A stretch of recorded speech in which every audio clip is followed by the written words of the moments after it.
La vidéo que vous allez voir, c'est un best-of d'un live que je vous ai fait sur mon compte Twitch. Donc, comme d'habitude, si la vidéo vous plaît, n'oubliez pas le pouce bleu, pensez à vous abonner et à mettre la cloche si c'est pas déjà fait. Et pour ceux qui sont intéressés, vous avez le lien de mon Twitch dans la description de la vidéo si vous voulez venir me voir en direct. Coucou tout le monde, comment ça va les gars? Il y a un max de trucs à déballer. On va direct passer à l'unboxing des produits. Nous avons un gros colis NZXT. Gros colis. Un colis LDLC que j'ai reçu aujourd'hui pour une config spéciale pénurie. Nous avons un water cooling Corsair, un clavier Corsair, une souris Logitech, une souris Razer, une souris Corsair et un colis de chez Be Quiet. En fait, c'est la boîte qui gère Be Quiet et AMD. Donc c'est soit du AMD, soit du Be Quiet dedans, mais c'est une grosse boîte qui est très légère. Donc je sais pas ce que c'est. Et j'ai un kit fixation de chez Enermax que Enermax m'a envoyé. Kit fixation water cooling. Alors les gars, je vous propose qu'on déballe le colis Be Quiet là que j'ai reçu. En fait, il m'intrigue, j'ai trop envie de le déballer, donc je vais le déballer. Je mets comme ça les gars parce qu'il y a mon adresse ici. Alors c'est un énorme carton avec pas grand chose dedans. Qu'est-ce que c'est que ça? Merry Christmas water cooler. Oui c'est ça, donc c'est ça, c'est un calendrier de l'Avent.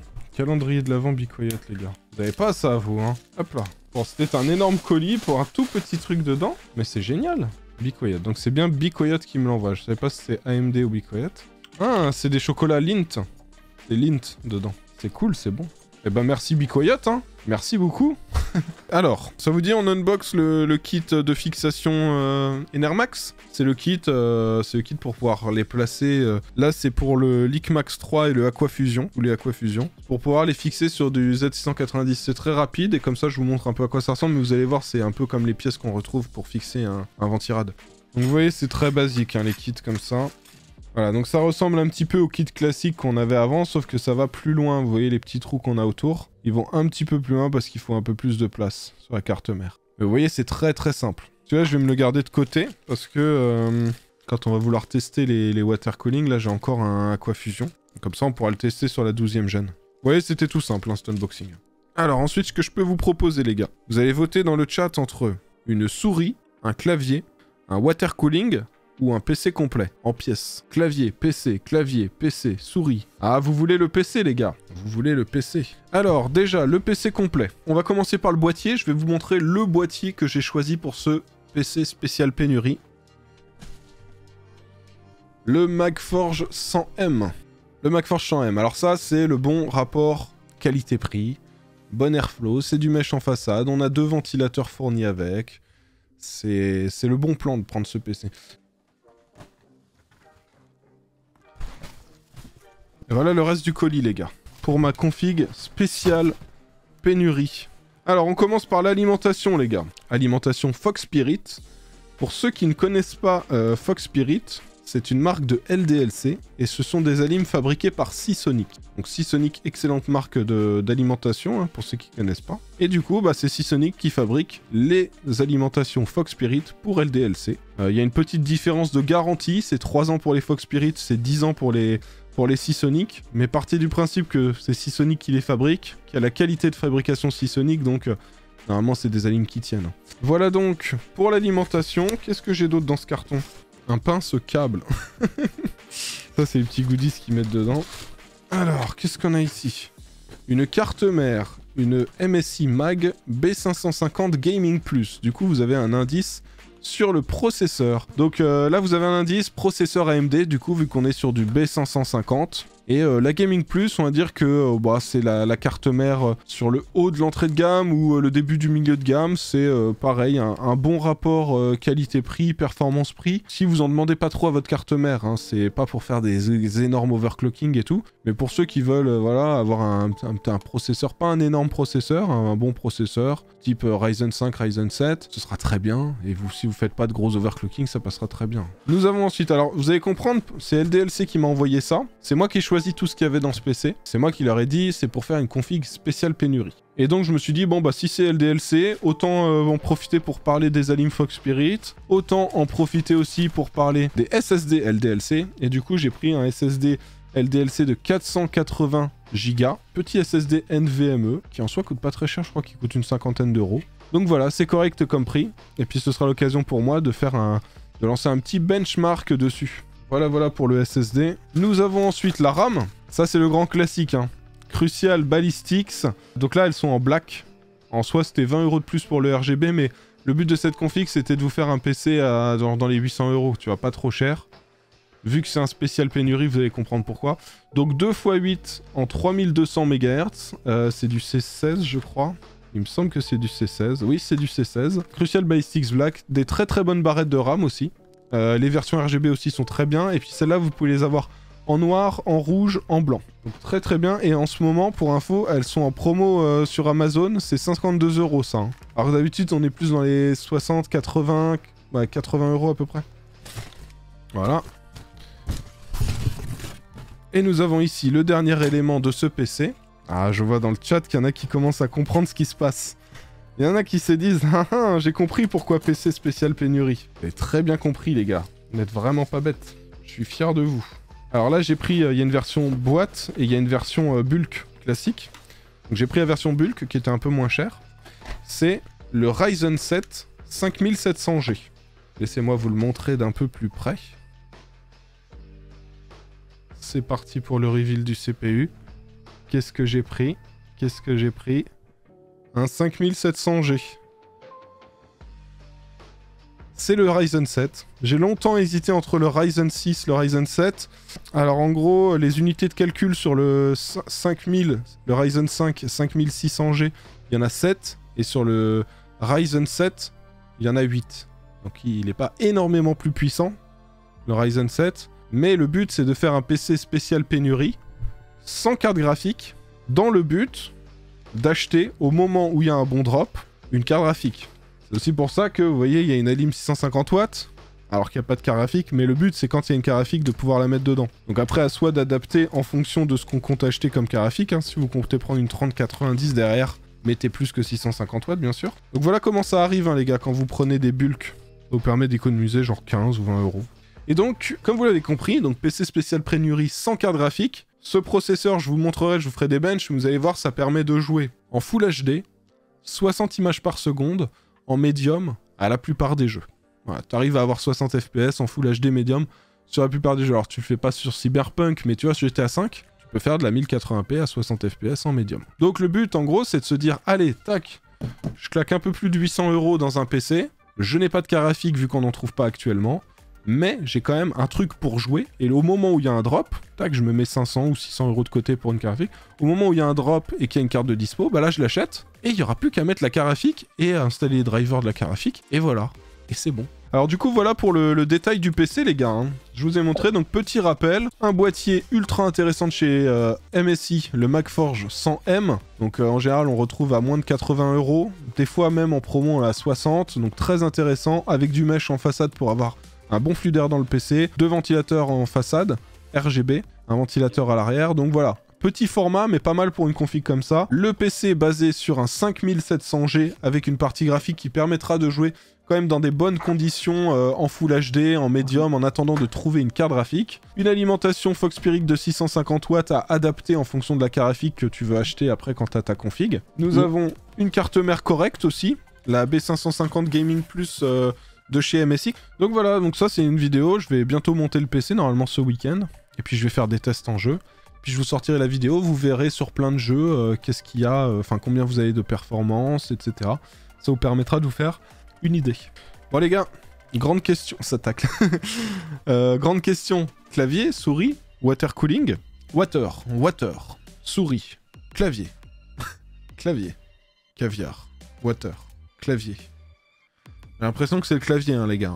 Bah, les gars, on va faire le clavier. Donc, les gars, nous sommes sur le Corsair K55 RGB. Alors, ce clavier, c'est particulier parce que c'est un clavier qui coûte pas cher, qui est à membrane, qui est beaucoup acheté. Et moi, j'ai jamais testé le K55. Le K50 une fois, mais le K55 jamais. Alors, sachez que je suis plutôt clavier mécanique. Mais en soi, l'avantage des claviers à membrane comme celui-ci, c'est que ça permet de s'offrir un clavier pour pas cher. Et l'avantage de ceux de chez Corsair, regardez, c'est que, bah voilà, on a toutes les fonctionnalités Corsair, c'est juste que voilà, ils ne sont pas mécaniques, donc c'est différent. Et je sais aussi qu'il y en a qui préfèrent des claviers à membrane que des claviers mécaniques. D'où cet unboxing. Alors, passons sur la scène pour avoir l'unboxing qu'il nous faut. on peut se lancer sur cet unboxing. Donc Corsair K55 RGB, comme je vous disais, clavier à membrane, non mécanique. Il coûte pas très cher, je crois que j'ai eu à 55 €, 50-55. Il y a une petite promo. Alors si je vous montre ce côté de la boîte, c'est parce que sur l'autre, ils ont collé mon adresse. Du coup, on va devoir faire l'unboxing à l'envers. Donc qu'est-ce qu'on retrouve dans la boîte? On retrouve donc le clavier qui est dans un peu de plastique. On retrouve le câble. Et c'est à peu près tout, hein. On a le guide de garantie. On a un petit repose-poignet. Ah, ça c'est pas mal, un repose-poignet. Voilà pour le repose-poignet. Il est en plastique. Voilà pour le K55. Ça fait un petit peu cheap, mais c'est quand même cool qu'il l'ait mis sur un clavier à ce prix-là, quoi. Alors ça se clipse assez facilement. Ensuite, au niveau du câble, bah, c'est de l'USB classique. On va brancher ça. Et c'est pas des câbles tressés, hein, vu qu'on n'est pas sur du haut de gamme. On est sur du câble USB, tout ce qu'il y a de plus classique, vous voyez. Donc voilà, c'est assez basique. Mais bon, on est sur un clavier budget. Et attention, allumage dans 3, 2, 1... Maintenant. Alors en soi, c'est ça qui est bien avec ce clavier, vous voyez, c'est que au final, on a un clavier qui coûte pas très cher, un peu plus d'une cinquantaine d'euros, mais on retrouve à peu près tout ce qu'il y a sur les autres. On a des touches macro qu'on va pouvoir personnaliser. Ça, dites-vous les gars, si vous avez pas de quoi vous acheter un Stream Deck pour changer les scènes OBS pour ceux qui veulent streamer, vous pouvez associer sur ces touches-là des changements de scène. Tu peux dire, vas-y, G1 c'est ma scène principale, G2 c'est ma scène gaming, et t'as pas besoin d'un Stream Deck. Il y a pas mal de choses comme ça, et mine de rien, c'est un clavier à 55 € qui nous permet d'économiser un Stream Deck. Donc c'est quand même cool. On a quand même les touches pour le multimédia, couper le son, augmenter le son, baisser le son, faire pause, voilà. Changer la lumière, donc activer, désactiver la lumière. Donc c'est plutôt cool en vrai, hein. Et alors attention, petit test de frappe. Au moins pour ceux qui veulent quelque chose de silencieux, celui-là vous n'allez pas l'entendre. Le seul défaut pour moi de ce clavier, c'est qu'il n'est pas mécanique. Le ressenti d'un mécanique est très différent. Une fois qu'on s'y est habitué, en général on aime bien, on veut pas repasser sur du membrane. Mais l'avantage de ce clavier, c'est que pour un peu plus de 50 €, vous avez du joli RGB, un clavier de bonne qualité, avec des macros, un clavier silencieux. Donc voilà, clairement un clavier très intéressant pour son prix. J'ai envie de vous le recommander pour ceux qui ont un petit budget. Je le ferai peut-être gagner. Je sais pas, est-ce que vous voulez qu'on le fasse gagner sur Instagram? Est-ce que vous voulez qu'on le fasse gagner quelque part? Ça pourrait être intéressant. Donc voilà, moi j'aime bien. Je valide. On passe à l'unboxing suivant les gars. Vous vouliez le water cooling les gars tout à l'heure. Alors les gars, le water cooling, c'est Corsair IQ H150i Elite KPLX. Donc c'est du 360, hein, 3 x 120 mm. Le KPLX, il est très très beau. On l'avait testé dans le guide des meilleurs water cooling. C'était pas le meilleur. Il se débrouillait pas trop mal, mais il était loin d'être excellent. Par contre, il y a bien un truc pour lequel on est d'accord, c'est qu'il est magnifique ce water cooling. Ils sont très très forts pour ça, Corsair. Et du coup, unboxing du modèle en 360, 3 x 120. Alors, on a 3 ventilateurs RGB. Et ensuite, de ce côté-là, on a la pompe. Alors, laissez-moi vous montrer les ventilateurs d'un peu plus près. Mais attends, mais je crois qu'ils ont tout accroché, en fait. Ça, c'est un peu relou. Pourquoi ils ont fait ça? Alors, du coup, voilà le ventilateur qui est fourni avec. On en a 3. 3 x 120 mm. Au niveau de la connectique, donc on a du PWM d'un côté, pour la ventilation. Et à côté, on a la prise RGB propriétaire de chez Corsair. Juste là. Donc ça, on l'a x3, donc on a les 3 ventilateurs. Pour la partie suivante, là, à ce niveau-là, c'est la pompe. Alors, je vous montre ça d'un peu plus près. Et donc, vous, ce qui vous intéresse, c'est à quoi il ressemble, là, ce dessus, voilà. Donc voilà à quoi ça ressemble, le dessus. Attends, il me semble qu'on peut l'interchanger. Vous voyez la différence entre les deux? Celle-là, elle est fournie. 4 vis à enlever. J'ai regardé, ils nous fournissent la petite clé, là, pour dévisser. Et ensuite, on change la plaque. Et laissez-moi vous montrer, du coup, sur la façade de la boîte, à quoi ça ressemble. Voilà, c'est comme ça. Donc ça, c'est celui qui est fourni. Vous voyez? Et on a la deuxième plaque. Et donc là, moi, la version que j'ai prise, c'est la version blanche. Donc ça existe en noir et ça existe en blanc. Et je vais vous montrer d'un peu plus près les finitions du radiateur que voici. Voilà pour le radiateur. Donc les finitions sont très bonnes. On a juste le logo Corsair ici. Donc ça reste assez sobre. Donc voilà, et sur le dessus, voilà pour le bloc. Voilà, les finitions sur les tuyaux aussi sont très bonnes. Donc bah voilà, c'est classique, hein, on est sur du Corsair. Il y a une petite protection là ici, mais je vais la laisser pour que ça reste protégé le temps que je fasse un build dedans. Voilà, voilà, bah c'est très correct. Alors voilà les gars, donc du coup, bah pour moi c'est validé, mais bon, je le connaissais déjà un petit peu. Dites-moi dans le chat là, dites-nous dans le chat là, ce sera dans un best-of YouTube, et puis ce sera peut-être sur Insta aussi en best-of. Donc n'hésitez pas à nous dire ce que vous en pensez, mettez une note sur 5 pour ce water cooling, juste pour le design, hein. Dites-nous ce que vous en pensez. Design 5 sur 5, 5 sur 5, 4, 5. Ouais, globalement, vous aimez bien, hein. On est d'accord, c'est validé, hein, le design. Hein. Ah ça, vous êtes pas trop sévère, c'est cool. Bon, on a unboxé pas mal de trucs. Si vous voulez, il nous reste 3 souris, ou si vous voulez, on enchaîne avec le Tech Actu. Hein. Je peux vous proposer une souris Logitech, une souris Corsair ou une souris Razer. Dites-moi oui ou non. Comme ça, je verrai si vous voulez encore de l'unboxing ou si vous voulez qu'on discute, je réponde aux questions et qu'ensuite on passe au Tech Actu. Oui, oui, oui. Souris Corsair, oui. Bon, alors vous voulez un truc. Alors maintenant, vous allez mettre Logitech, Corsair ou Razer dans le chat. Et on va voir qu'est-ce que vous préférez. Corsair, Corsair, Logitech, Logitech, Logitech, Logitech, Logitech, Razer, G402, G402. Ok, bon bah les gars, dernier unboxing de la soirée, la G402. Alors, est-ce que vous êtes prêts pour l'unboxing? Donc du coup, là... Voici donc la Logitech G402 Hyperion Fury, qui est très régulièrement en promotion sur Amazon. Et il est temps de vous l'unboxer et de vous en donner mon avis, parce qu'on arrive régulièrement à la trouver pour une trentaine d'euros. Du coup, c'est parti, on déballe ça ensemble. Alors, voilà donc la boîte. On va tirer. Voilà donc la souris. Alors, les finitions sont très bonnes. Alors, le câble n'est pas tressé déjà. Donc on voit quand même qu'il y a des petites différences. Là, on est sur un câble, tout ce qu'il y a de plus classique. Hein. Voilà. Et voilà la souris d'un petit peu plus près. Donc comme vous le voyez, on a un bouton ici au niveau du pouce. On a les 2 boutons ici, plus 2 autres boutons là. Voilà au niveau de la prise en main comment ça fait. Voilà, sachant que je précise, j'ai quand même des grandes mains, moi. Donc vous, ce sera peut-être... Votre main sera peut-être un petit peu plus petite par rapport à la souris, proportionnellement.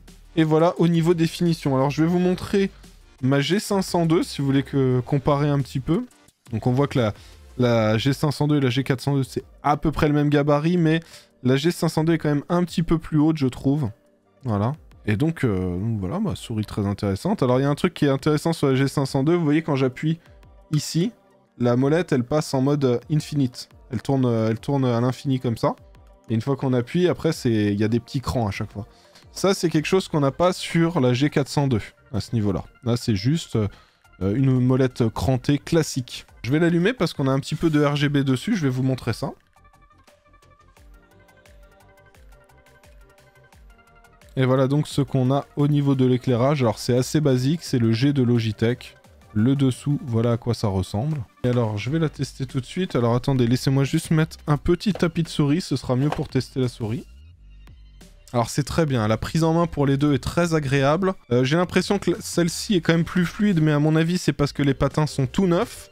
Alors que celle-là, ça fait quand même plus d'1 an que j'utilise, et du coup, les patins sont plus forcément neufs en dessous. Sachez que vous pouvez les acheter, hein, les patins, pour G502, G402, etc. Ça peut s'acheter, hein, y a plein de sites qui les proposent. Et en soi, la prise en main est quand même très agréable. C'est très très proche d'une G502, même si c'est un tout petit peu moins volumineux, j'ai l'impression. J'ai l'impression que dans cette partie de la main, je sens un peu moins la souris, mais ça reste quand même très très bien. Donc clairement, pour le prix auquel on trouve la souris pendant les promos, ultra intéressant. Ultra intéressant, les gars. Donc je vous remets un petit peu les deux, là, pour que vous puissiez revoir un petit peu la différence entre ces deux souris. G502. G402. Donc là, c'est la Hyperion.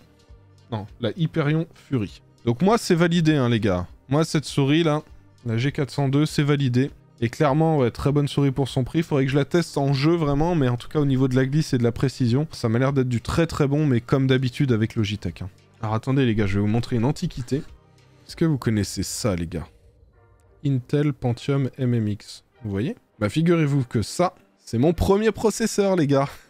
C'est un Pentium MMX 200 MHz. C'est ce qu'il y avait dans mon premier PC que j'ai eu le droit d'avoir dans ma chambre. Dans le PC que mon père, lui, il avait acheté, il y avait un Pentium 2 400 MHz. Il y avait un SSD de 6,25... non, un SSD. Un disque dur de 6,25 gigaoctets. Pour la mémoire, je crois que... Je sais plus, il y avait peut-être 128 mégas ou 64 mégas. Vous n'allez jamais deviner ce que c'est là-dedans, les gars. Alors dites-vous, les gars, ça... Je l'ai commandé hier soir ou avant-hier soir? Ah non, je l'ai commandé hier matin. Alors, je vous explique. J'étais sur le live de Spicy. C'est une streameuse qui fait du Warzone. Moi, vu que j'aime bien regarder Warzone, je regarde souvent ses lives. Là, il y a un gars qui me dit « Ouais, Guillaume, machin, est-ce que t'as testé le tel tapis de souris? Il est trop bien, je sais pas quoi. » Je dis non, je connaissais pas, tu vois. Il me dit « Va voir et tout, tu vas voir, c'est spécial, machin. » Je vais voir. Et en fait, les gars, le tapis de souris, il est en verre. Alors là, vous allez me dire « Mais trop bizarre et tout. Du verre pour un tapis de souris, machin et tout. » Vous allez voir que j'ai pas pris que ça. Ça s'appelle le Skypad XL. Tapis de souris en verre. Donc en gros, le gars m'a parlé de ça, là, du Skypad. J'ai cliqué, et puis il m'a fait consommer. Il m'a en quelque sorte influencé, on peut dire. Il t'a coûté combien? Extrêmement cher. Je sais plus, je crois que c'est 80 € hein, pour un tapis de souris. Ça fait cher. Attendez, je vais regarder dans mes... Ah ouais, je vais payer 80 €. Et en fait, le truc, c'est que si vous voulez que vos souris, elles marchent dessus... Il faut changer les petits éléments là, il faut mettre du PTFE. Vous savez, pour que ça glisse bien sur le verre. Donc j'ai dû acheter ça en plus à 8,49 €. Et en plus de ça, j'ai eu 24,95 € de frais de port, donc j'ai payé 113 €. Comprenez que ça fait quand même un peu cher pour un tapis de souris. Parce qu'au final, les PTFE, moi je le mets dans le prix d'un tapis de souris. Parce que si t'es obligé de changer et de mettre du PTFE pour ton tapis de souris, bah pour moi c'est comme si le tapis de souris te coûtait ce prix-là en plus. 113 €, je n'ai jamais payé un tapis de souris aussi cher. Donc il y a intérêt qu'il soit bien, les gars. Alors le truc c'est que là je vois la boîte, mais je vois pas mes petits patins PTFE là. Ah si, ils sont là. Voilà les gars, à quoi ressemblent les petits patins en téflon que je vais mettre sous ma... Alors c'est pas sous celle-ci que je vais le mettre, c'est pas sous la G502. Je vais le mettre sous cette souris-là, la G Pro Wireless, qui est la nouvelle souris que j'utilise maintenant pour mon PC gamer. Donc tout ça, là, les trucs en noir, je vais les enlever. Je vais placer ceux-là à la place. Et avec ça, ça va bien glisser sur ce tapis de souris. Alors du coup, c'est parti. Ah, alors ils m'ont mis des petits trucs antidérapants que tu colles en dessous, là, pour que ça tienne bien sur ton plan de travail. Et donc voilà le dessous. Alors non, là ce que vous voyez c'est le dessus qui est très lisse. Et ça c'est le dessous qui est un peu flouté comme ça. Qui n'est pas du tout lisse. Très facile à nettoyer. Voilà, bon après faut voir si c'est pratique à utiliser ou pas. Donc, les petits patins PTFE là. C'est compliqué à mettre, j'ai jamais changé. La seule fois où je l'ai fait c'était sur des souris où c'était méga simple en fait, c'était prévu de base. Alors attends. Ah oui, attends, on peut peut-être prendre la bonne souris pour ça. Ouais, les gens ils disent, mais qu'est-ce que tu fais? Tu vas tuer ta souris. Tester un tapis en verre. Non, non, bah, je vais pas la casser. De toute façon, j'ai ça. Hein. J'ai ça, les gars. Vous inquiétez pas. Ah, en plus, il y en a deux. J'ai deux sets complets. C'est cool.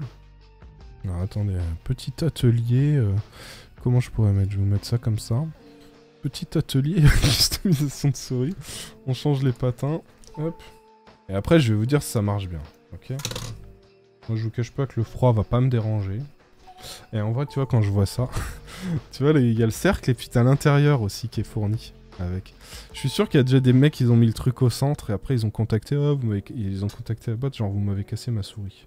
Parce qu'ils ont mis le truc sur le capteur. Alors attention les gars, est-ce que ce tapis de souris va me faire devenir un pro gamer? Est-ce qu'il va augmenter mon ratio dans Warzone? Guillaume, es-tu un gamer? Alors je suis... Hein? Alors déjà, il y a un truc qu'il faut faire, c'est mettre ces trucs-là en dessous. Non, c'est mort. Ça, c'est pour éviter que ça dérape sur le sol. Alors attendez les gars, parce que juste après avoir collé ces trucs-là, je me suis dit, attends, pourquoi la Skypad c'est écrit dans le bon sens? Et quand je le mets comme ça, c'est pas écrit droit, tu vois. Ça veut dire que ça, c'est le dessous, tu vois. Et que ça, c'est le dessus. Et en soi, je viens de mettre la souris. Et là, juste avant, j'avais testé sur l'autre côté. Je me suis dit, mais attends, c'est pas ouf, tu vois. Et là, sauf que du coup, je me retrouve avec ça en dessous maintenant. Attends, faut que j'arrive à l'enlever rapidement avec le cutter. Ça se trouve, un jour, il y a un mec qui a fait un live et il a dit, je suis sûr qu'il y a des mecs qui vont le mettre du mauvais côté, là. Enfin, ça s'enlève facile. Alors. C'est parti, les gars. En tout cas, c'est particulier. Il n'y a pas beaucoup de monde, quoi. con, un petit tapis de souris comme ça. Alors attendez. Ah ouais, sans le PTFE, c'est... Alors déjà, là, c'est horrible. C'est bien, mais en fait, ça fait pas ultra fluide, hein, les gars. Hein. C'est pas incroyablement fluide. Hein. Après, je vous cache pas, le vert, c'est agréable, hein, pour le coup. Tu vas cuisiner quoi, Guillaume? Ah ouais, je vais vous découper des petits bouillons. Eh, c'est vrai qu'on dirait une table pour cuisiner des trucs, là, quand tu découpes. Ça se rôde, t'es sûr? 115 balles par la fenêtre. Non, pas par la fenêtre. 115 balles pour vous faire un test, pour éviter que vous ne dépensiez 115 balles pour rien, les gars. Tu rajoutes de l'huile, coupe-nous un saucisson. Bon, alors, premier avis est mitigé, les gars. En vrai, non, mais en vrai, les gars, vous savez quoi? S'il est claqué, ce tapis de souris, je pourrais dire que j'ai la planche à découper la plus chère de France. Ça n'a pas marché en RGB. Une pizza pour la 5. En vrai, alors les gars, mais en fait, je sais pas si c'est mes PTFE qui sont pas droits. En fait, j'ai l'impression qu'elle est pas équilibrée, la souris, mais... Et attendez, les gars, limite, ça glisse mieux sur mon tapis de... Sur mon... J'ai l'impression que ça glisse mieux sur mon plan de travail. Regardez. Hop là, hop là, hop là. Et là, regardez, hop là. Elle s'arrête tout de suite. Pas terrible. Rajoute un tapis de souris. Tu sais, j'en rajoute un par-dessus. Bon, pas incroyable. Donc, petit message à celui qui m'a conseillé ça dans le chat de Spicy. C'est pas très gentil. Mais bon, il avait prévu de l'acheter aussi, en fait. Il a juste vu des vidéos là-dessus. Clairement, moi, je ne valide pas. Alors, attendez, je vais tester sur un vrai tapis de souris, 2 secondes. Oh, par contre, là, c'est le futur, hein. Eh, le PTFE, là, comme ça, sur mon tapis de souris, là, derrière, c'est trop bien. C'est trop fluide. Donc, j'aurais dû acheter juste pour le PTFE, j'ai quand même bien fait de commander. Bon, les anciens, là, ils sont caca. On va les enlever. Alors, voilà. Donc, non, c'est vraiment pas incroyable, hein. En vrai, non, c'est vraiment pas incroyable. Désolé, hein, Skypad, mais moi je valide pas. Custom là, Guillaume. Tu t'es fait enfler. C'est pour ta femme, du coup, pour une planche à coupe. Donc non. Non, bah, produit non validé, les gars. Produit non validé pour ma part. Et c'est limite plus agréable sans le PTFE là-dessus. C'est ça que je comprends pas. C'est sûr qu'elle est dans le bon sens. Bah oui, pourtant elle est dans le bon sens. Putain, y a pas un film à enlever. Attends, y a pas un film plastique, je sais pas comment enlever. Non. Pas de notice, hein. Donc pour moi c'est comme ça et c'est juste que... En fait la glisse est plus agréable. La glisse est plus fluide. Mais cette surface c'est mieux pour ton bras, ta main et tout.